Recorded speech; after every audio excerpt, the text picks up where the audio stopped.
Բարև ձեզ անի, շնորհակալ ենք, որ եկաք տաղավար եւ այսպես մենք գիտենք, որ դուք դատական հայց եք ներկայացրել նախկին պատգամավոր Գեղամ Նազարյանի նկատմամբ դեմ ավելի շուտ պետք է խնդրեմ եւս մեկ անգամ մեր լսարանին ներկայացնեք ինչն է պատճառը դարձել դատական նիստից հետո դուք ձեր խոսքում ասացիք, որ անձնական վրեժխնդրություն ունի այս մարդը ձեր նկատմամբ խնդրեմ ավելի մանրամասն ներկայացրեք ինչից է այս պատմությունը սկսվել Նախ շնորհակալ եմ հրավիրելու համար միշտ լրագրողների կողքին եք, երբ լրագրողները որևէ խնդիր են ունենում եւ ուզում եմ միջև խոսքը սկսելը նախ ասել, որ խոնարհվում եմ Գեղամ Նազարյանի հերոս որդու հիշատակի առաջ նա այդ թվում մեր համար էր կռիվ տալիս հայրենիքի նաեւ մեր համար էր կռիվ տալիս բայց այնուամենայնիվ նրա հայրը քաղաքական գործիչ հայրը իմ հետ կապված անցել է բոլոր սահմանները շարունակական վարքագիծ է դրսևորել եւ ոչ միայն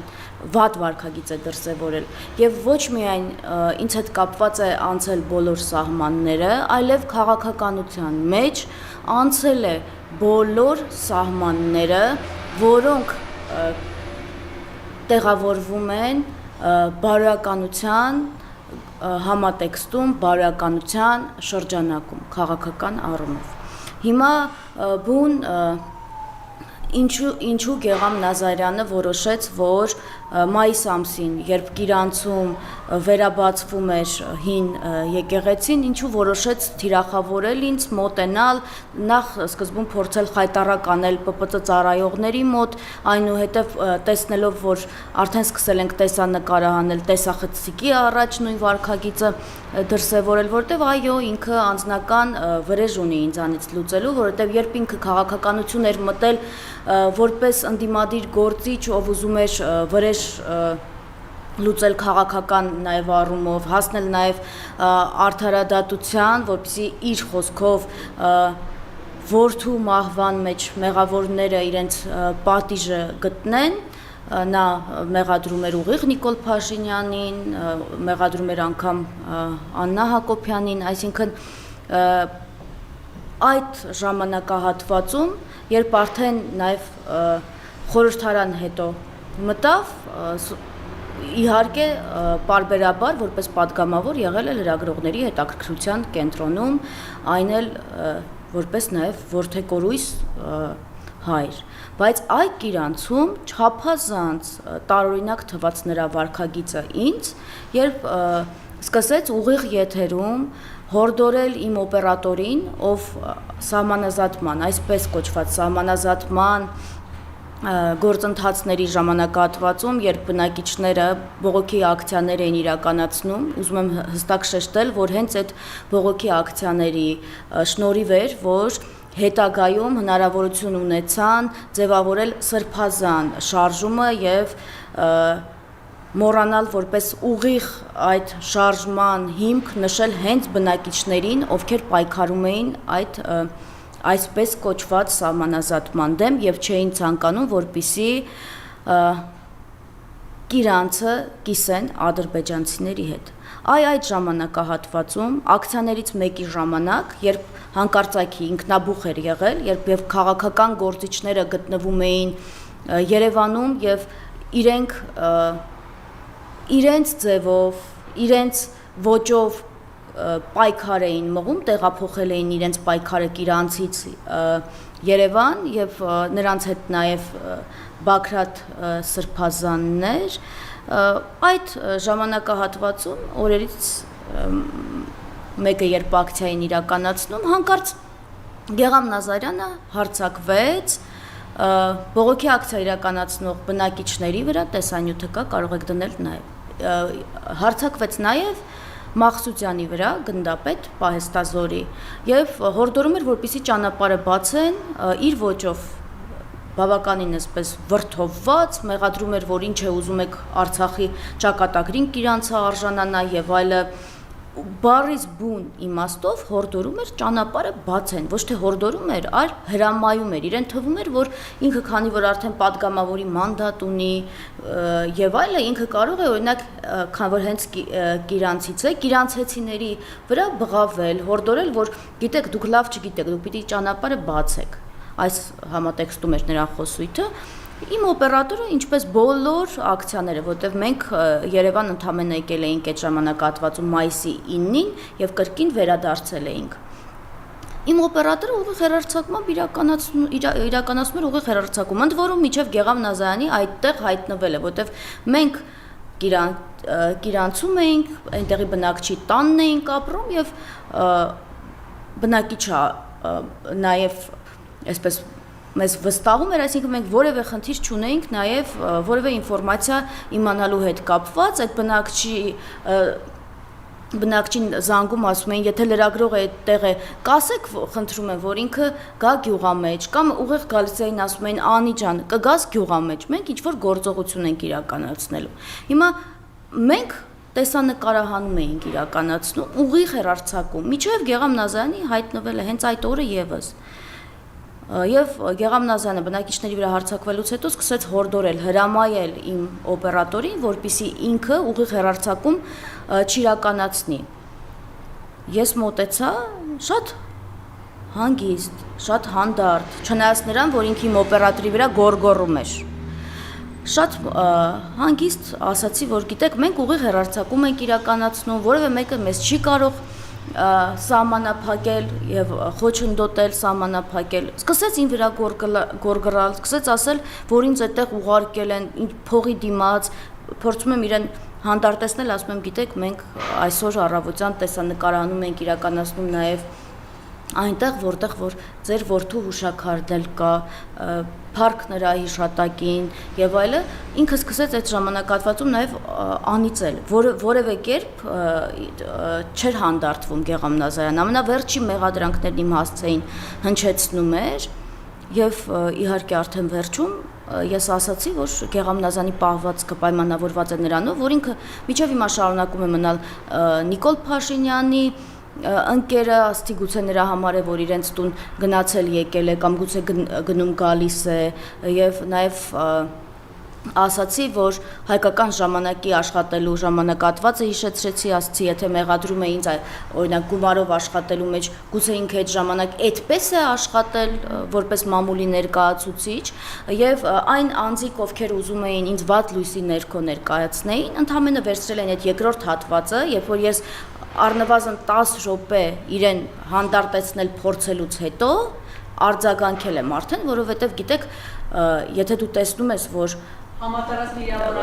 վիրավորանք է, զրպարտություն է եւ փորձեր արվում այնտեղ, նա ոչ միայն ուզում էր, որ այդ ամենը տեսներ ուղիղ հեռարձակմանը հետևող, այլ տեսնեին նաև բնակիչները, նա ցանկանում էր, որպեսզի բնակիչների աչքին էլ ինձ իջեցներ, որովհետև եթե բնակիչների աչքին ինձ իջեցնում էր, այնտեղ բարբերաբար գտնվող միակ տեսախցիկը Կիրանցից դուրս էր գալիս։ Երկրորդ խնդիրն էր արդեն լուծվում։ Եվ չէր արձանագրվում, ինչ են հանձնում, ինչ են այսպես։ Ինչ ով ինչ, նաև ով ինչ խաղերի մեջ է, նաև ով ինչ խաղերի մեջ է։ Եվ ոչ մի կերպ առանձին այդտեղ իրենց խմբակցությունից անձիկ իրենց ներողությունը խնդրեցին, ափսոսանքը հայտնեցին եւ այլը, բայց Գեղամ Նազարյանը շարունակեց մնալ խմբակցությունում։ Ավելին, երբ ես այն ժամանակ մտածեցի այս անգամ ներեմ դատական հայց չներկայացնեմ, հետո տեսանք թե ինչ եղավ։ Հիմա ես ինչու եմ մտածում, որ այս գործը կարևոր է, որովհետև այս գործը նրանով է կարևոր, որ դուք տեսնեք, որ անգամ եթե դուք վստահում եք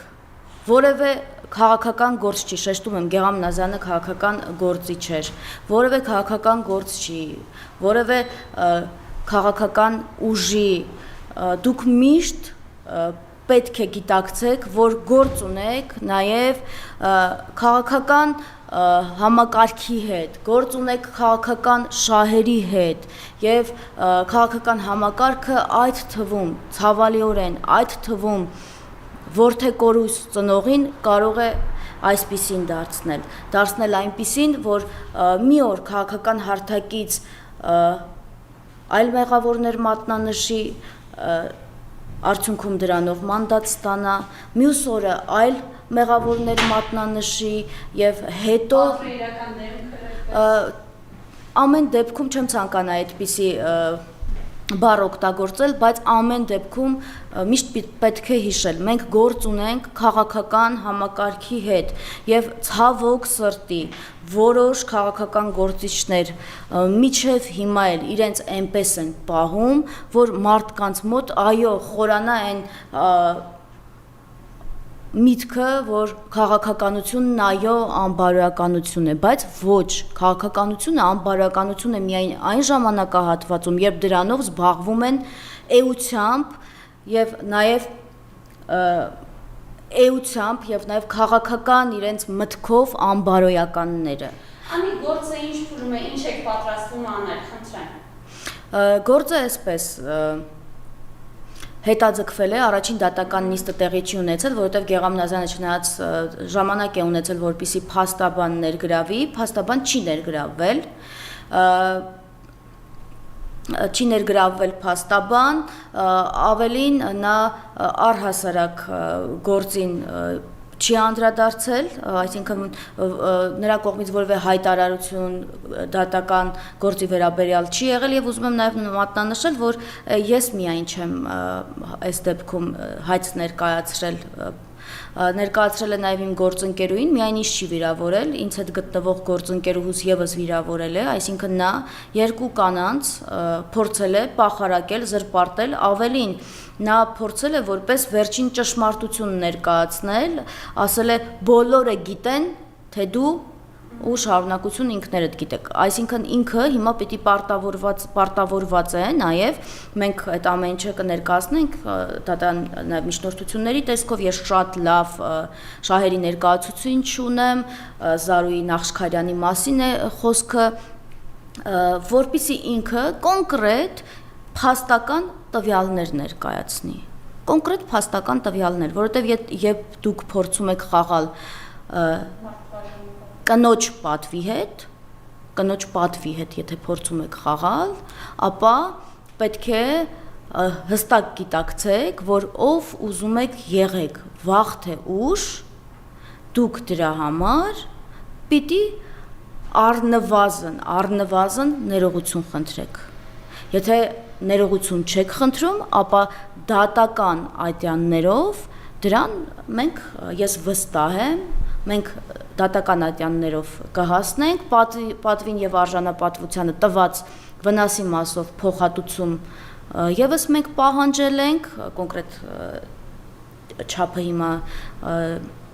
չեմ հիշում, բայց բավականին մեծ գումարի մասին է խոսքը, իհարկե դա որևէ կերպ չի կարող հավասար լինել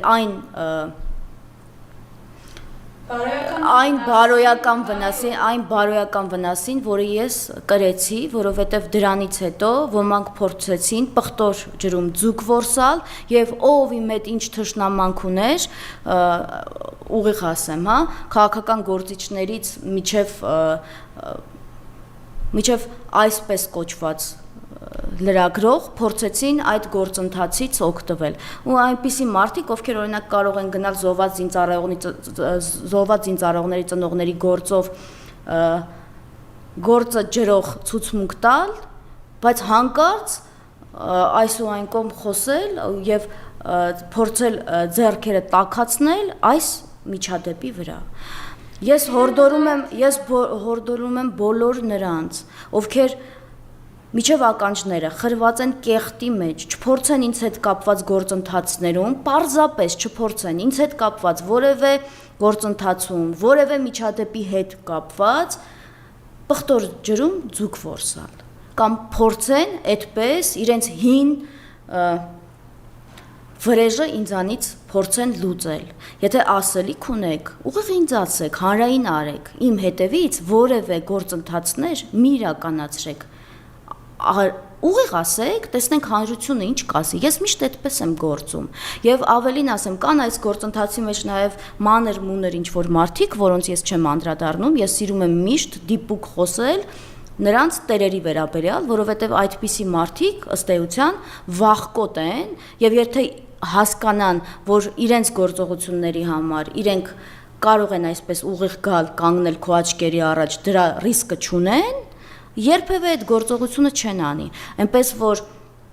այդ թևերը, որ ձեզ տալիս են, այդ թևեր տվողներին էլ եմ ասում, իմացեք, ես այդ մանր-մուներ մարդկանց չեմ անդրադառնալու։ Ինչու եմ ասում մանր-մուներ, որովհետև եթե կարող են լինել անձիկ, ովքեր ընդհանուր կարող են իմ երեխային գրկել, բայց հետո իմ երեխայի վերաբերյալ ինչ-որ տեղեկատվություն տարածել, ապա այդ մարդիկ մանր-մուներ բառը ես նույնիսկ ասեմ, շատ մեղմ բառ եմ օգտագործում։ Թևեր մի տվեք այնպիսի մարդկանց, որոնք իրենք խայտառակել են եւ հիմա ուղիղ իմաստով խայտառակում են ձեզ, որովհետև այլապես ստացվում է, որ դուք նույն համակարգի կրողն եք։ Առանց այն էլ քաղաքական առումով, ասեմ, շատ վատ վիճակում եք։ Թևեր մի տվեք այն մարդկանց, ովքեր ձեռքերը փորձում են տաքացնել ինչ-որ գործընթացների վրա եւ ձեր միջոցով փորձում են անձնական վրեժ լուծել։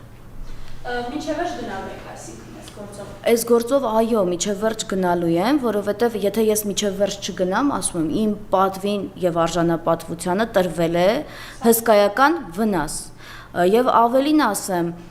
այս ճանապարհով նրանք հասան նաև նրան, որ ես որոշակի առումով արդեն վերջին ժամանակահատվածում չի կարողանում իմ աշխատանքը կատարել այնպես, ինչպես ես միշտ կատարել եմ, որովհետև ես մտածում եմ, որ գիտեք, ես կարող եմ քայլել եւ ինչ որ մի անորակի իմ հետևից ուղարկեմ, որպեսզի Գեգամ Նազարյանի ասածները այդ անորակը կրկնի։ Անորակը էլի մեղմ եմ օգտագործում, որտեվ էլի եմ ասում, այդ անորակն էլ իր գործողությունների պատասխանատուն ինքը չի, իրեն էլ են թևեր տվել ուղարկել։ Բարիբուն իմաստով այսինքն հոգեբանական նաև։ Այո, այստեղ մենք նայեք, հոգեբանական հարված, այո, եղել է, բայց այն մարդիկ, ովքեր իրենց աշխատանքի բերումով այդպիսի հարվածներ պարբերաբար ստացել են, բայց հետո նորից շարունակել են իրենց սկզբունքներին հավատարիմ աշխատանքը, այսպիսի միջադեպերով դուք ուղղակի ժամանակավորապես ընկնում եք, այսպես ասեմ, ժամանակավորապես ընկնում եք այդ գործունեություն իրականացնող անձի ոտքերի տակ։ Թող Գեգամ Նազարյանի ասածը որևէ անորակ մարդ չփորձի կրկնել, որովհետև ես կարող եմ այդ կերպ իրենց պատասխանել, բայց կրկնում եմ, ես ոչ թե իրենց կպատասխանեմ, այլ իրենց թևեր տված անձանց կպատասխանեմ, ավելին կբացահայտեմ նաև քաղաքական առումով։ Շնորհակալ